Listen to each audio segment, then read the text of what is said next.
Get anyone a mango or anything? Everybody all right? How many of you are on vacation right now? President Trump is about to go on vacation. I don't know if you know, he's off for 2 blissful weeks on the island of Kofefe coming up. Actually, he's going to his golf resort, the Trump Golf Resort in Bedminster, New Jersey. And some people are angry that he's taking vacation for 2 weeks. I think it's a good thing. I think it means we'll at least still have a country for 2 more weeks. That's not a bad. But this is before he slips into those size 46 Van Heusen golf pants. The president made a stop in West Virginia tonight to pound his chest for a large crowd of enthusiastic supporters. You know, earlier today, he teased that he would be making a big announcement. He doesn't just make an announcement. First, he announces he's going to make an announcement. Then the announcement gets announced. But before the announcement, the president had a few drinks and got the crowd in West Virginia fired up. American exports of coal are already up more than 60% this year. Do you ever hear of anything like that?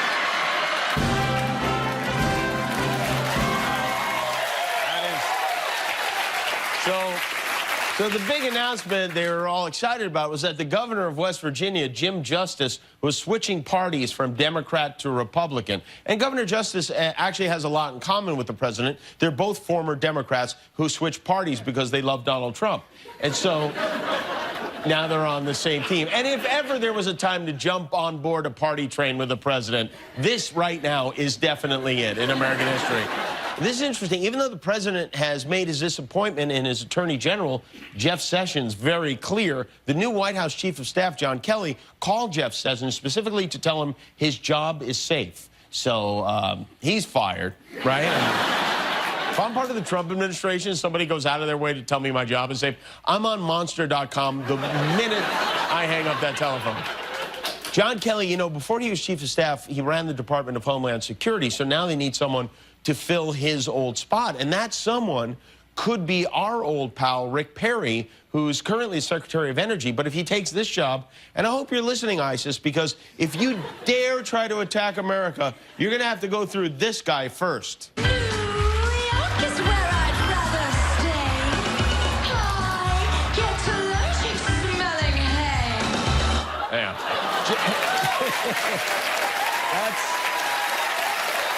I have a general rule of thumb, which is if you've ever been eliminated from Dancing with the Stars, you should also be eliminated from running the Department of Homeland Security. But to Rick Perry's credit, he promised that if he does get this job, he's going to wear not 1 but 2 pairs of smart guy glasses.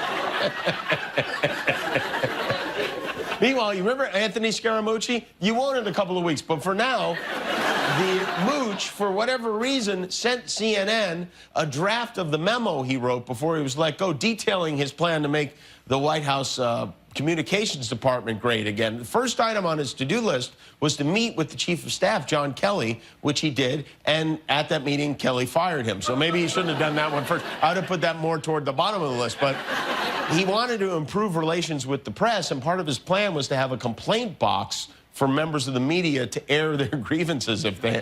This is the White House or a Cracker Barrel. What the hell is going on? Scaramucci also wanted to take steps to humanize Donald Trump. I don't know about that. If anything, Donald Trump is too human. No one's like, you know, this president is so guarded. I wish we could get to know the real Donald Trump. So that was leaked. And speaking of leaks, this is not a joke. While the president's on vacation, workers will be busy repairing water leaks that are coming from the ceiling of the White House. Trump has had a lot of bad luck with leaks. Press leaks, plumbing leaks. You know, on Celebrity Apprentice, he had Nene leaks, and she got in a fight with Star Jones. So I hope they get that fixed. Meanwhile, in Boston, you know, football season is still quite a while, more than a month away. But the Patriots, their fans already have a Tom Brady-based controversy to rally around. Defacegate.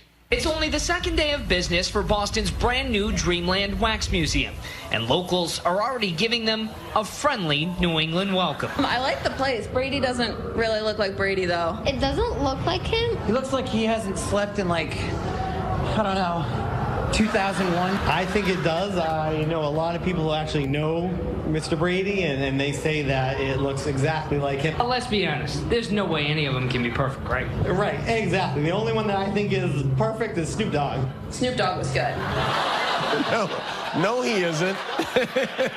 If you think that Snoop is good, you have to be higher than he is, because that's not... It looks more like Rihanna than Snoop Dogg, doesn't it? They're all kind of terrible. Let's look at some of those again.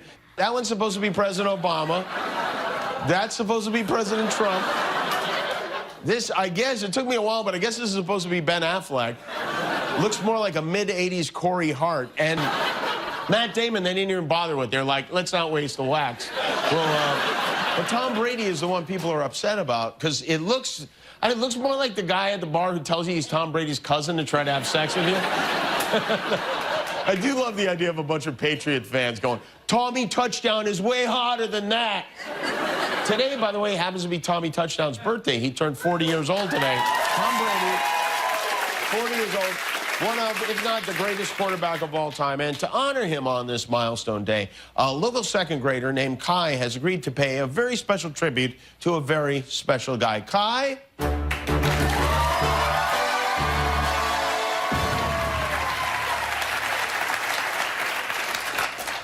Hi, I'm Tom Brady, and today is my 40th birthday. I don't need to make a wish because I have 5 Super Bowl rings and I'm married to a supermodel. I'm so pretty, Matt Damon wants to marry me. What a jerk. Some people call me a cheater. They give me names like Brady the Flady and Cheater McCheatface. But I don't care, because when I look in the mirror, I see this beautiful face. Hey, Jimmy. Yeah. Catch. Is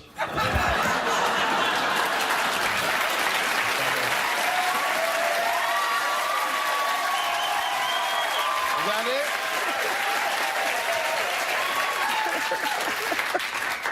Touchdown. Go Pats. All right.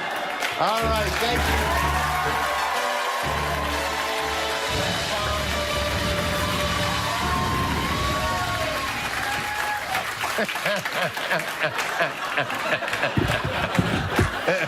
Well, all right, there you go. That's...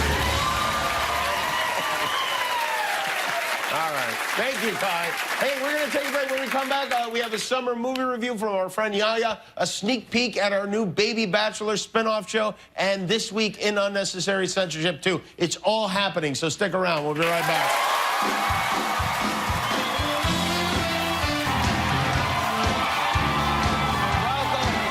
Welcome back. Robert Pattinson, Mike Coulter, and comedian Casey James Salengo are on the way. But first, you know, summer's here. The weather is very hot, means millions of Americans are cooling off at the movies.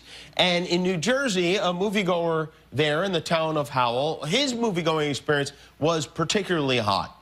You don't go to a theater and, excuse me, but play with yourself. But that is exactly what Howell police say occurred last Friday during the opening day of the Emoji Movie here at this theater along Route 9 in Howell.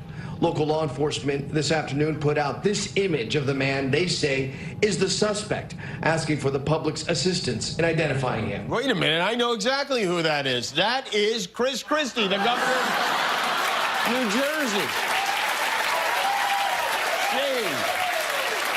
Red-faced emoji on you.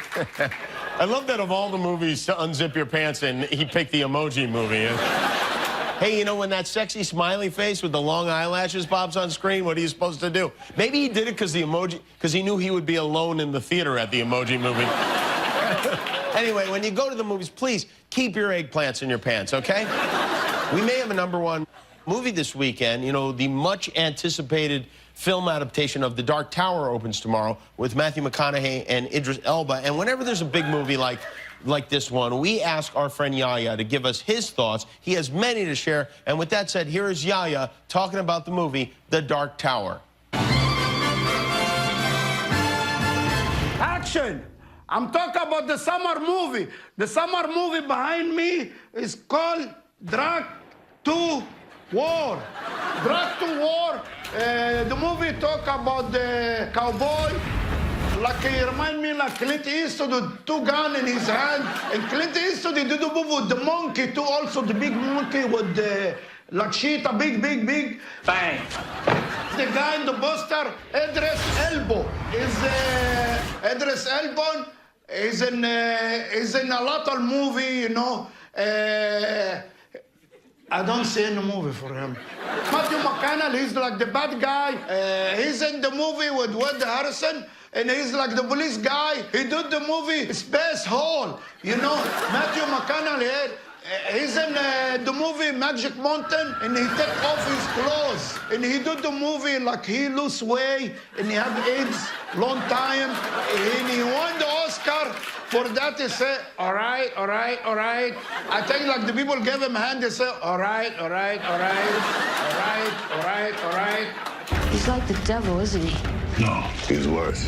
Don't see the movie. I don't see the movie. And have good summer. Like some people go to swimming pool in Florida, find crocodile in the pool, snake in the pool, go to the ocean, you find shark in the ocean, you go to, like the people don't know how to swim, and he die, and they have a good summer. People go to the mountain, you know, with the bike, he come that tiger up to him, and he come like bird up to him, and have a good summer. Cut. Thanks, Yaya.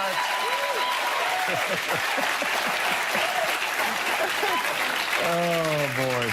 I do want to mention on Monday night here on ABC, we have the season finale of The Bachelorette.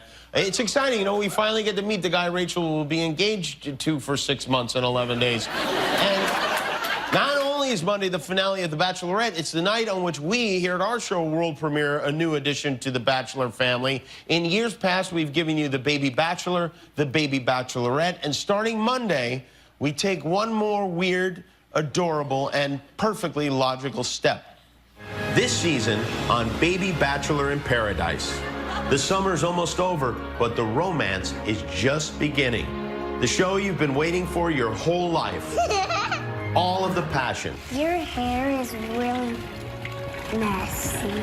All of the drama. My husband, you're out here. He doesn't want you. All of the fighting. All of the napping. All of the tantrums. No! Stop! All of this and more on the most shocking first season of The Baby Bachelor in Paradise ever. Also the only season of Baby and Bachelorette. You see that all starting on Monday night. And one more thing before we forge ahead. It's Thursday, which means it's time to bleep and blur the big TV moments of the week, whether they need it or not. It is This Week in Unnecessary Censorship. This is a strange question. Have you ever loved something so much you just had to stick in your mouth? Yeah. Remember, it was just a few days ago, Scaramucci vowed to all the leakers. He said, I'm going to everyone if I have to. Let me ask you about John Kelly's first day on the job. He's a military guy. He knows what smells like and looks like. Queen Elizabeth reportedly, allegedly, supposedly, it's 4 cock a day. 4 cock a day. You get it, girl? Yeah. We've been able to start it in the butt. We it in the butt. Let's call it start it in the butt. Immigrants are contributing to our country every single day. They're our they're preparing our food. As always, your favorite time of day, I'll come back up and your And I think I heard the word fuck. Is that true? You are correct, Dan. And when he was arrested, his was set on fire. We're hearing word that he may have set his own on fire. The president has repeatedly his and me. We have a good relationship. I him just about every day. I him several times a week. He calls me late at night on the weekends. Tonight on the show, Mike Coulter, Luke Cage is here. Comedian Casey Jane Salengo is with us, and we'll be right back with Robert Pattinson.